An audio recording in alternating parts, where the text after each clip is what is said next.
நம்மாழ்வார் அருளி செய்த திருவாய்மொழி 3-10-9 பதிகத்தின் 4ஆம் பாசுரத்தில் என்னாவது எத்தனை நாளைக்கு போதும் புலவீர்கள் மன்னா மனிசரை பாடி படைக்கும் பெரும்பொருள் மின்னார் மணிமுடி விண்ணவர் தாதையை பாடினால் தன்னாகவே கொண்டு சன்மம் செய்யாமையும் கொள்ளுமே என்று பாடுகிறார்.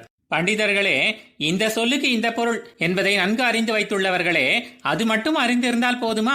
நீங்கள் பாடுகிற கவியின் நேர்த்தி எத்தகையது, அதன் மூலம் கிட்டவல்ல பயன் எத்தகையது, அது எத்தனை நாட்களுக்கு போதுமானதாக இருக்கும் என்பதையெல்லாம் அறிந்து வைத்திருக்க வேணாமோ? அல்ப ஆயுசுகளான நிலையற்ற மனிதர்களை குறித்து பாடுவதால் என்ன கிடைத்துவிடப் போகிறது? அற்பமானாலும் செல்வத்தை அடைவதாக நீங்கள் நினைத்துக் கொள்கிறீர்கள். ஆனால் அதனால் எவ்வளவு தாழ்ந்து கொண்டே செல்கிறீர்கள் என்பதை நான் பார்க்கிறேன் என்கிறார். நீங்கள் யாரை குறித்து கவி பாடினீர்களோ அந்த கவியை எடுத்து செல்லும் வரை கூட அவர்கள் உயிருடன் இருப்பதில்லையே. ஆனால் நீங்கள் பாடாமல் விட்ட மகாலட்சுமியின் நாதன் உங்களுக்கு குறைவின்றி அளிக்க மாட்டான் என்று நினைத்து விட்டீர்களோ என்னமோ?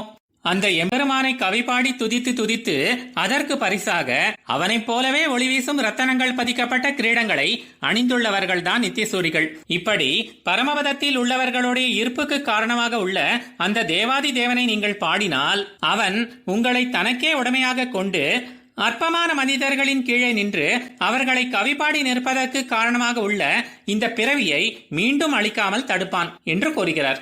ஆழ்வார் எம்பெருமானார் ஜீயர் திருவடிகளே சரணம்.